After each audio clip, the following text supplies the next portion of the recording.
Allons-y maintenant avec la section 1.6. On parle ici du principe d'addition. C'est un principe qui découle directement de la théorie des ensembles, donc nous, on va l'appliquer pour pouvoir calculer nos probabilités. Ça va revenir notamment dans la section 1.7 lorsqu'on va parler des règles de probabilité. On va pouvoir aller calculer des probabilités rapidement avec cette règle, avec ce principe d'addition-là. Donc, on va commencer par indiquer qu'est-ce que c'est le principe d'addition, puis ensuite de ça, on va voir qu'est-ce que ça représente réellement, puis on va pouvoir l'utiliser par la suite.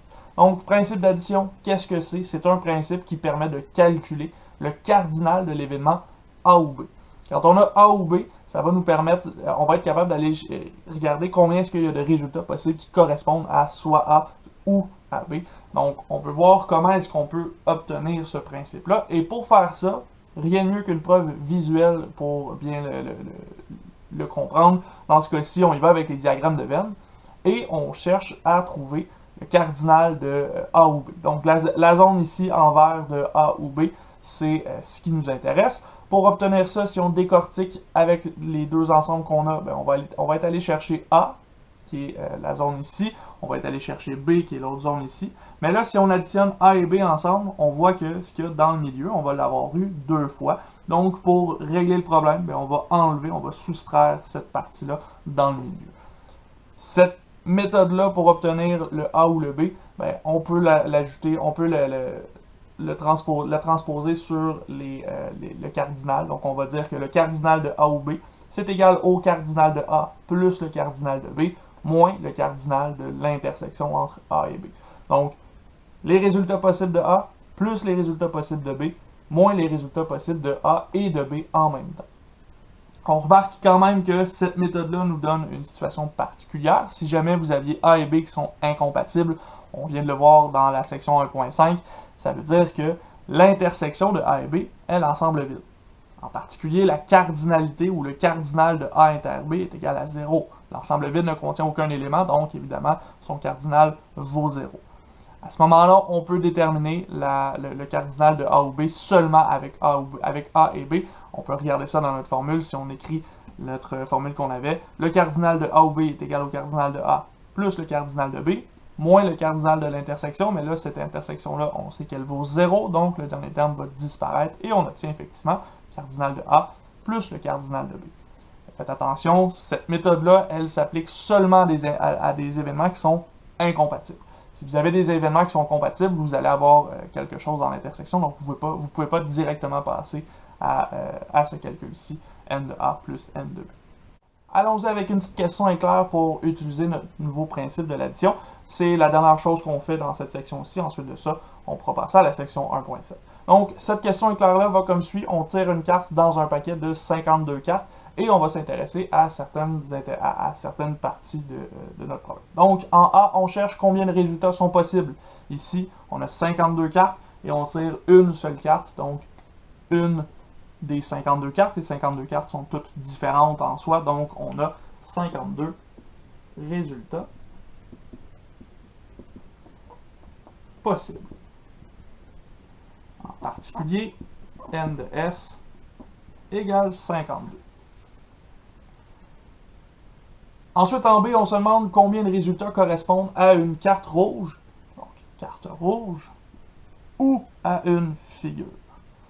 Dans ce cas-ci, pour trouver notre nombre ici, on va commencer par établir deux événements, A et B. Donc A, carte rouge, et B, figure. Et on va aller chercher qu'est-ce qui peut concorder dans ce cas-ci. Les cartes rouges, ben on a l'as de cœur, l'as de carreau, 2 de cœur, 2 de carreau, etc. jusqu'à dame de cœur, dame de carreau, roi de cœur, roi de carreau. On a un grand ensemble quand même pour les cartes rouges. En réalité, dans ce cas-ci, si vous regardez dans un paquet de cartes, on a combien ici? On a n de A, on a 26 cartes rouges dans les 52 cartes au total. Pour l'événement B, on cherche des figures.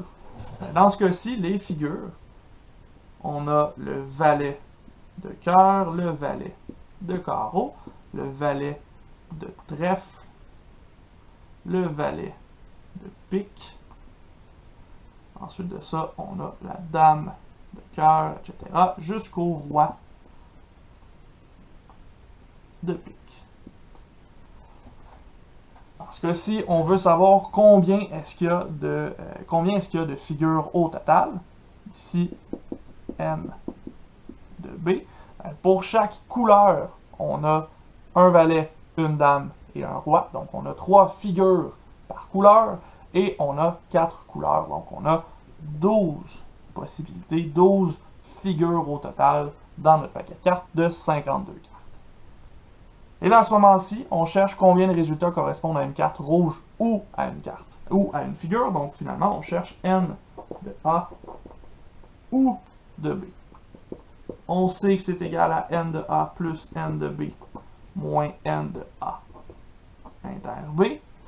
On connaît N de A, qui est 26. On connaît N de B, qui est 12.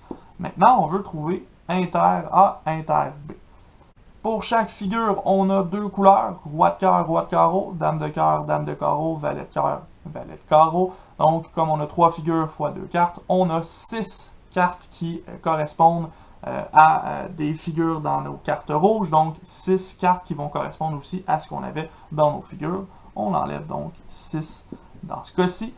Il nous reste à faire le calcul. 26 plus 12 moins 6, ça revient à 32 possibilités. Donc, on sait qu'il y a 32 résultats qui correspondent à une carte rouge ou à une figure. Il ne nous reste plus que la question C. Quelle est la probabilité de cet événement-là? Ben ici, on cherche la probabilité de A ou B qui sera égale au cardinal de A ou B sur le cardinal de S. Cardinal de A ou B, on vient de calculer, c'est 32. Cardinal de S, c'est 52. Et ça ici, ça correspond à 0,61 environ. Donc, environ 61% des cas. Et voilà, on vient de faire le tour de notre question éclair. Donc, on vient de faire le tour de la question de la section 1.6. On est maintenant capable de faire le principe d'addition. Donc, on est capable d'aller chercher le cardinal d'un événement ou un autre à partir de la petite formule qu'on s'est donnée. Maintenant, on va s'intéresser à la section 1.7. On va aller voir des règles en probabilité. On va en voir 4 en particulier. Et ces 4 règles-là vont nous permettre d'aller calculer des probabilités plus facilement par la suite.